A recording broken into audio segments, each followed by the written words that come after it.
Hi, imagine a scenario where you could do whatever you wanted without any consequences. Steal, cheat, and break all moral rules without fear of punishment. Sounds pretty tempting, right? Well, the ancient Greek philosopher Plato pondered this very idea in his famous work, The Republic. He wanted to figure out if there is any good reason to do the right thing when you could get away with doing the wrong thing scot-free. Alright, imagine this.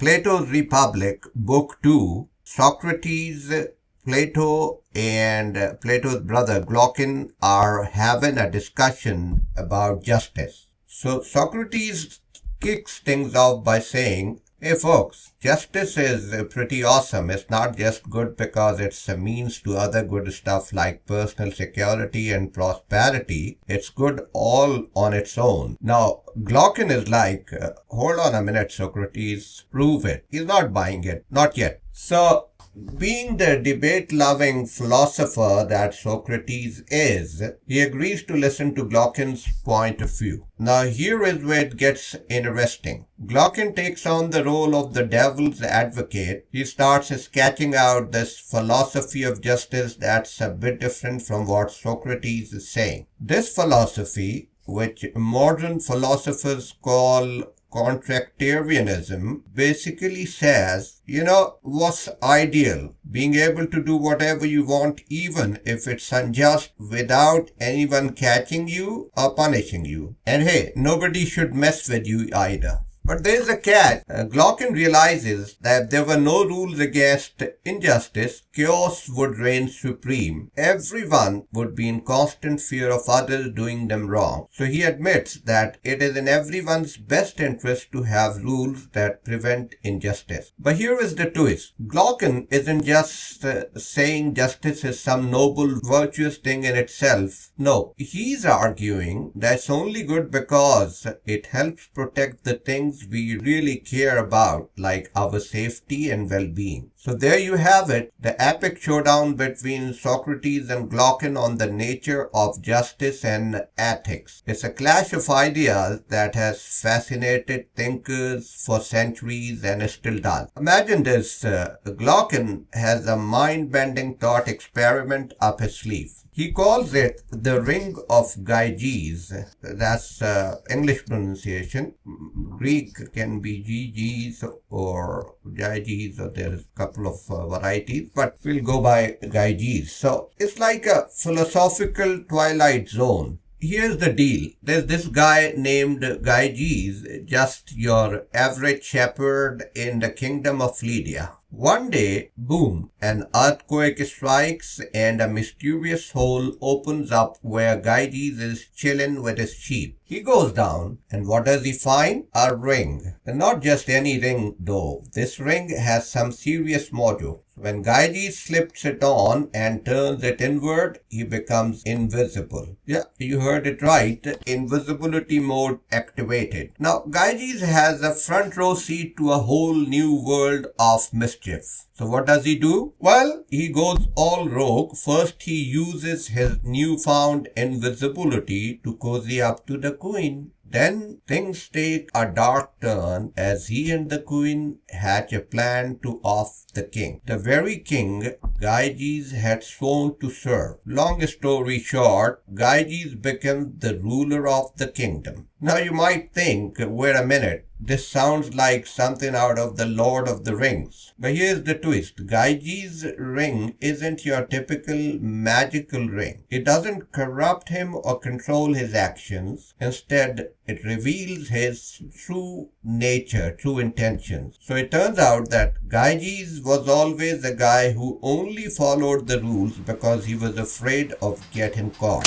Not like many people in our world. Now, here is where Glaucon drops the bomb. He believes this thought experiment isn't just about 𝐦𝐤𝐬𝐬. It's a sneak peek into human nature. According to Glaucon, if we could all be invisible like 𝐦𝐤𝐬𝐬 and get away with anything, we'd probably be up to no good. Stealing, murdering, you name it. It's a sobering reflection on morality and what keeps our darker instincts in check. So, Glaucon Plato's philosophical sidekick is dropping some serious brain teasers about the nature of justice. He's got a bone to pick with the idea that justice is inherently good, and he's got a crafty argument up his sleeve. 𝐸𝐿 argument goes something like this. To prove that something is genuinely valuable, it should still seem good even when you strip away all the other goodies that usually come with it. For example, if justice is truly valuable, it should feel good all on its own without the need for perks like being admired by others or more. But here is the twist. 𝐸𝐿 says that when you take justice and isolate it from these extra perks, it loses its luster. It's like a shiny object that turns dull when you remove the spotlight. According to 𝐸𝐿, the reason we think justice is good is because of all the nice things it brings us, like a pat on the back from society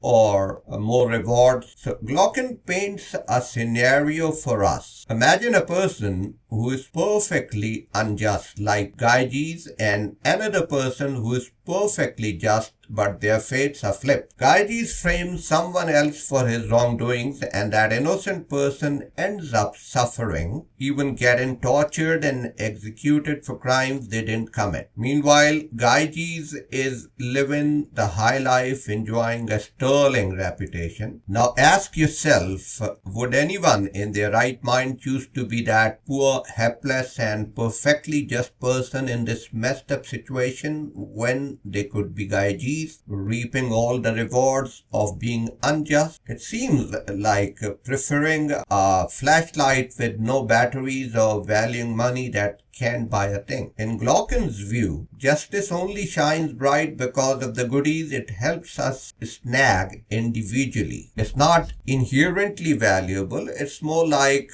a means to an end. And that is the riddle 𝐸𝐿 wants us to ponder. Is justice truly a virtue in itself? Or is it just a handy tool for securing our desires? Alright, let's dig into it and see if 𝐸𝐿's argument really holds water when it comes to justice. First off, it's a bit murky whether 𝐸𝐿 is genuinely this cynical about human nature or if he's just playing devil's advocate. He might be taking things to the extreme. Sure, most of us might be tempted to break a few moral rules if we had that nifty invisibility ring, and of course you will find a politician or two on that list without doubt. But would we all go full-blown psychopath? Probably not. It is safe to assume that some folks out there would use the ring for good, just like superheroes in those comic books. Humans are definitely self-interested, but most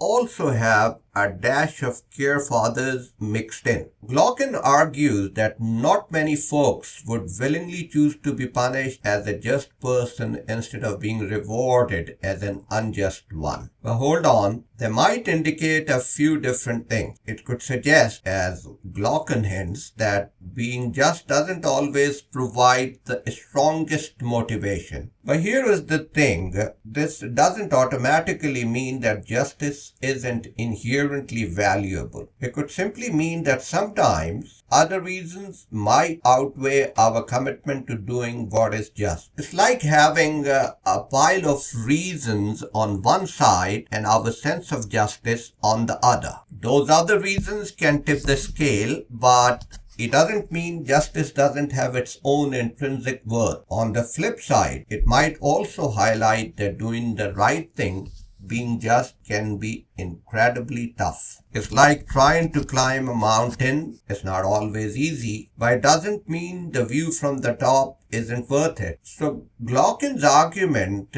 while intriguing, might not be the final pronouncement on the value of justice. There is still room for debate and nuance in this timeless puzzle. And for that, now let's see how Plato responds to 𝐸𝐿's provocative argument. Plato doesn't just leave 𝐸𝐤𝐾 hanging, he dives right into the discussion. Let me tell you the gist of Plato's response. He argues with 𝐸𝐤𝐾 on one thing: it is essential to act in our best interest, but where they diverge is on what truly serves our best interest. Plato, being Plato, firmly believes that it's always in our best interest to do what is just and right. Why? Because Plato argues that wrongdoing doesn't just harm others, it damages our very souls, our characters as individuals. Plato has been defending this idea for a while, even in an earlier dialogue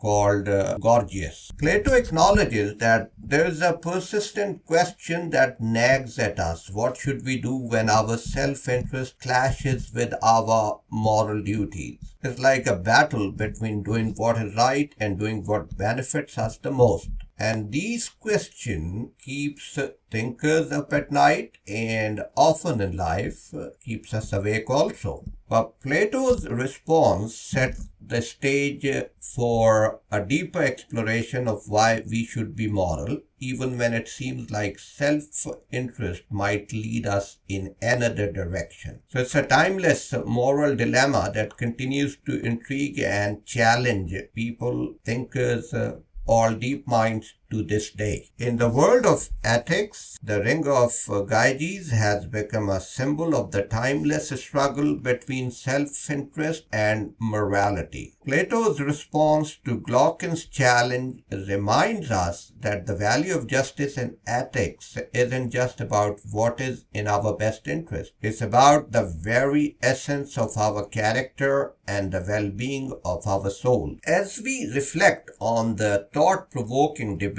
between Socrates and 𝐸𝐤𝐾, the enigmatic power of the Ring of GES and Plato's enduring wisdom, we are reminded that the choices we make in our lives are not merely driven by self-interest or the desire for reward. Instead, they shape the essence of who we are as individuals and define the kind of society, the kind of world, family we want to live in. So the next time you ponder whether to do what is right or to succumb to self-interest, remember the Ring of GES and the age-old question it poses. And in that moment of contemplation, may you find the wisdom to choose the path that not only benefits you, but also upholds the enduring values of justice, morality, and the betterment of our world. I wish you luck. Thank you very much and see you next time.